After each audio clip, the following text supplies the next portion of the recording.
এয়া দেখিছে নহয় একদম পুৰা ড্ৰেছ লগাইছো ৰুবৰ পথাৰ ৰুবৰ কাৰণে যিসকলে কৈ আছিলে আমাৰ মাটি পথাৰ ৰুই শেষ হ'ল আহক সেইসকলে আমাৰ লগত আজি আমি ভুই ৰুম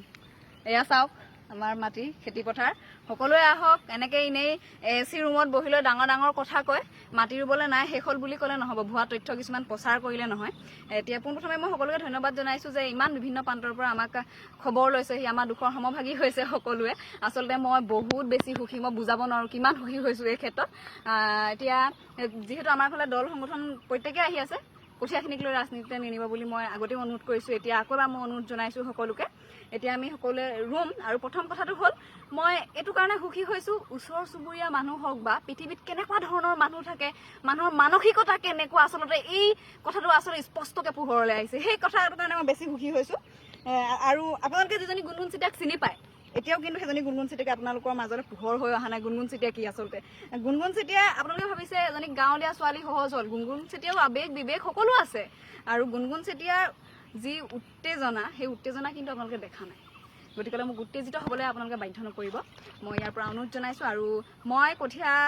যেতিয়া জেচিবি উঠিছিলে তেতিয়া সেই ভিডিঅ'টোহে আপলোড কৰিছিলো আপলোড কৰাৰ পাছত মই আৰু সেইখিনি কথা আগবঢ়াই থকা নাই নিউজ চেনেল প্ৰত্যেকটোৱে নিজে নিজে আহিছে মই কাকো খবৰ কৰা নাই সকলোৱে দৌৰি দৌৰি আহিছে মই কাকো মাতি অনা নাই গতিকে হ'ব নোৱাৰে আপোনালোকে যে মই নিউজ চেনেলত মাতি আনিছো কিবা কৰি আনিছো এই ক্ষেত্ৰত এতিয়া আহক যিসকলে মাটি ৰুই শেষ নাই বুলি কৈছে আমি একেলগে ৰুম আহক আপোনালোককতো বাৰে বাৰে কৈ আছো কঠীয়াক লৈ পলিটিক্স নকৰিব কঠীয়া হ'ল অসমৰ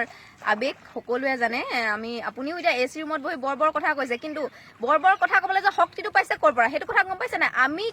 দুখীয়া কৃষকসকলে কৰি দিয়া ভাত মুঠি খাই আপোনাৰ সেইটো শক্তি হৈছে বাইদেউ আৰু এটা কথা আপুনি কালি ভুল কৈছে আপুনি সংবাদদাতা যিহেতু লৈছিল আপুনি এজন সংবাদ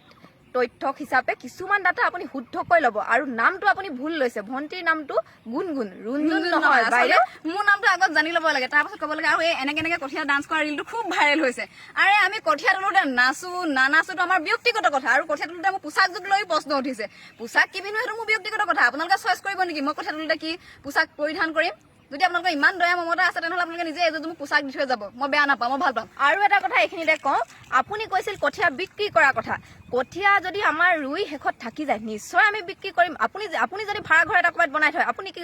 ঘৰটো ভাড়ালৈ নিদিব নেকি যদি আপোনাৰ ৰুম এটা বেছি হৈ আছে আপুনি কি ভাড়ালৈ নিদিব নেকি আমাৰ কঠীয়া যেতিয়া ৰুই থাকি যাব তেতিয়াতো আমি নিশ্চয় বিক্ৰী কৰিম সেইখিনি কি কৰিম আৰু আমি বিক্ৰী কৰোঁ গৰু ছাগলী খোৱা সেইটো আমাৰ নিজৰ ব্যক্তিগত কথা তাত ভাবোঁ আপুনি মাত নামাতিলে ভাল হ'ব আৰু আমি কঠীয়াক লৈ বিজেপি কংগ্ৰেছ খেলা নাই গতিকে আপোনালোকে ৰাজনীতিলৈ নিনিব মই আকৌ এবাৰ বিনম্ৰ অনুৰোধ জনাইছো আৰু মোৰ